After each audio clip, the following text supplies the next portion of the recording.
मैं कमलेश मौर्य, सहायक प्राध्यापक, विधि के विद्यार्थियों के लिए विषय संपत्ति अंतरण अधिनियम 1882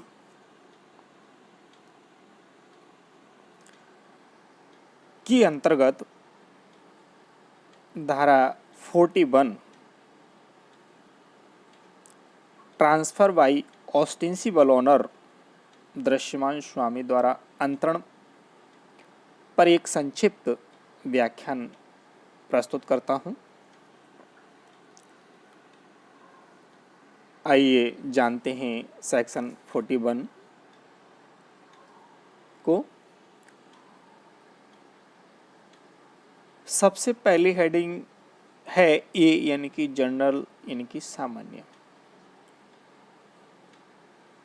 संपत्ति अंतरण अधिनियम 1882 की धारा 41 में दृश्यमान स्वामी द्वारा अंतरण दिया हुआ है। इसे इस प्रकार से स्पष्ट किया जा सकता है। बी हेडिंग में लिया है मैंने प्रोविजन ऑफ सेक्शन 41 धारा 41 का प्रावधान। तो आइए जानते हैं धारा 41 के प्रावधान क्या कहते हैं। धारा 41 में कहा गया है कि पहला पॉइंट है, किसी संपत्ति अंतरण में यदि अंतरणकर्ता दृश्यमान स्वामी है। दूसरा पॉइंट, तथा उसने वास्तविक स्वामी से सहमति लेकर उस संपत्ति को अंतरित किया है। तीसरा पॉइंट, तथा अंतरण सप्रतिफल है। फोर्थ पॉइंट, एवं अंतरिती ने सद्भावना पूर्वक अंतरणकर्ता के संपत्ति संबंधी अधिकारों को निश्चित करने में युक्त सावधानी ली है। फिफ्थ पॉइंट, तब वास्तविक स्वामी के कहने पर उस अंतरण को शून्य घोषित नहीं किया जाएगा। तो ये तो रहे धारा 41 के प्रोविजन। सी हेडिंग में जानेंगे एग्जाम्पल यानी कि उदाहरण। उदाहरण में जानिए, जैसे ए अपने खाते से पैसा देकर बी के नाम जमीन खरीदता है और तत्पश्चात बी ए की सहमति से उस जमीन को सी को बेच देता है, तो ऐसे में ए को यह अधिकार नहीं है कि वह इस विक्रय को शून्य घोषित करा सके। और अब नेक्स्ट हेडिंग है D essential conditions of section 41 धारा 41 की आवश्यक शर्तें। तो सबसे पहली आवश्यक शर्त है रियल ऑनर यानी कि वास्तविक स्वामी।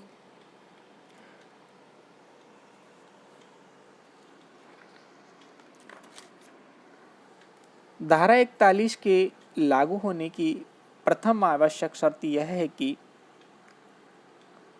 कोई व्यक्ति अपने पैसे से किसी दूसरे व्यक्ति के नाम संपत्ति खरीदे। ऐसे संव्यवहार को बेनामी संव्यवहार भी कहा जाता है और ऐसे व्यक्ति को वास्तविक स्वामी भी कहा जाता है।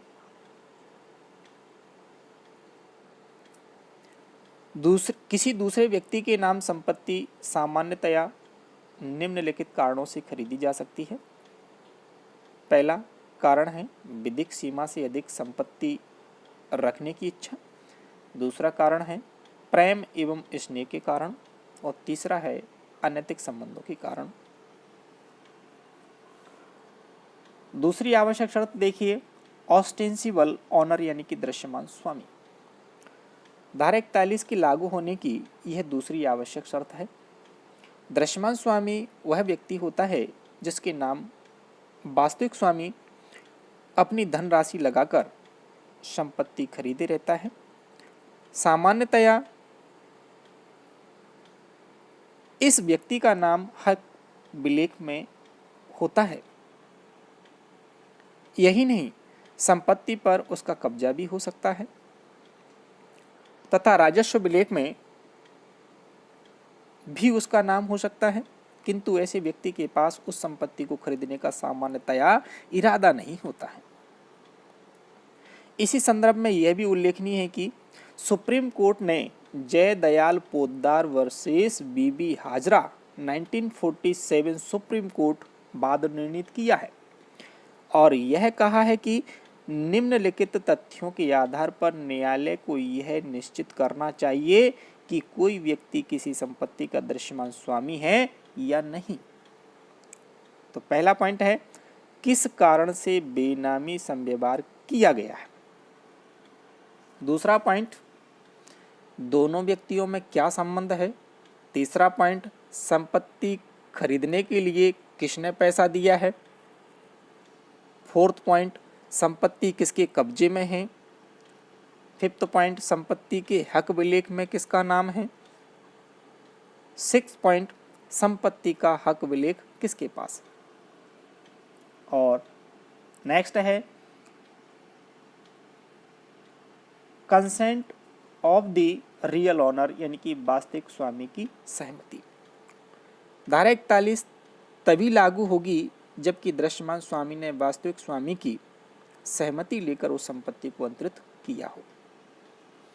ध्यान देने की बात यह है कि यहाँ पर वास्तविक स्वामी की सहमति स्वतंत्र होनी चाहिए, अर्थात उसमें भारतीय संविधान अधिनियम 1872 की धारा 15 से 22 तक का कोई दोष नहीं होना चाहिए और यही बात संपत्ति अंतरण अधिनियम की धारा 4 कहती है। यहाँ यह भी उल्लेखनीय है कि वास्तविक स्वामी उस संपत्ति के अंतरण के लिए मुख से यह कह देता है या लिख देता है या फोन कर देता है या तार दे देता है तो ऐसा माना जाता है कि उसने उस संपत्ति के अंतरण के लिए अव्यक्त एक्सप्रेस सहमति दे दी है। इसी सहमति को वास्तविक सहमति भी कहा जाता है। इसके अलावा अगर वास्तविक स्वामी उस संपत्ति के अंतरण को सत्यापित कर देता है या उसकी गवाही कर देता है या अंतरण की सूचना होने के पश्चात भी किसी भी प्रकार की आपत्ति नहीं करता है तो ऐसा माना जाता है कि वास्तविक स्वामी ने उस संपत्ति के अंतरण की विवक्षित सहमति दे दी है और इन दोनों ही परिस्थितियों में अंतरण वैध होता है।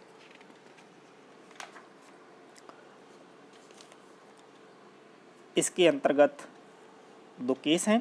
पहला है आनंद मोहन वर्सेस नील फार्मर EIR 1922 कलकत्ता के मामले में दृश्यमान स्वामी ने संपत्ति का बंधक किया और वास्तविक स्वामी ने उस बंधक की गवाही की।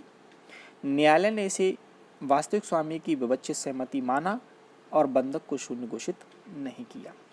एंड दूसरा केस है B number Ramkumar Kundu versus McQueen 1872 PC के मामले में जब दृश्यमान स्वामी अंतरण कर ही रहा था तो वास्तविक स्वामी ने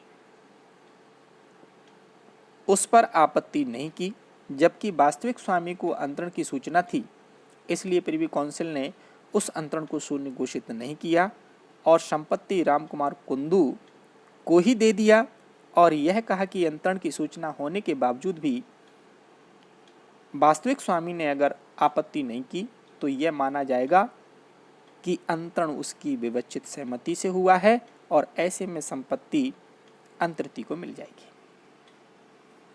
चौथी आवश्यक शर्त देखिए आप, रीजनेबल केयर यानी कि युक्त सावधानी। धारा 41 का लाभ अंतरित को तभी मिलेगा जब उसने संपत्ति को अंतरित कराते समय युक्त सावधानी ली हो, अर्थात उसने यह पता करने में कोई लापरवाही न बरती हो कि अंतरणकर्ता को ही उस संपत्ति को अंतरित करने का अधिकार है, बल्कि उसने ऐसा करने में एक सामान्य बुद्धि वाले व्यक्ति की तरह सावधानी ली हो। यदि वह ऐसी सावधानी नहीं लेता है तो उसे धारा 41 का लाभ नहीं मिलेगा।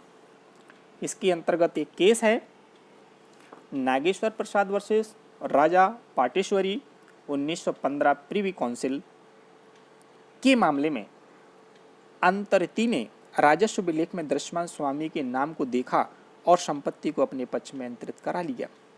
वास्तविक स्वामी की प्रार्थना पर न्यायालय ने अंतरण को शून्य घोषित कर दिया और यह कहा कि राजस्व विलेख कभी भी हक विलेख का स्थान नहीं ले सकते। इसलिए राजस्व विलेख को देखकर अंतरण कराना अंतर्ति की युक्त सावधानी नहीं मानी जाएगी। पांचवी आवश्यक शर्त है गुड फेथ यानी कि सद्भावना पूर्वक। अंतर्ति को धारा 41 का लाभ तभी मिलेगा जबकि उसने दृश्यमान स्वामी से उस संपत्ति को अपने पक्ष में सद्भावना पूर्वक कराया हो। ध्यान देने की बात यह है कि यहाँ पर सद्भावना पूर्वक का तात्पर्य जनरल क्लॉजेज एक्ट 1897 की धारा 322 से है, अर्थात अंतर्ति ने उस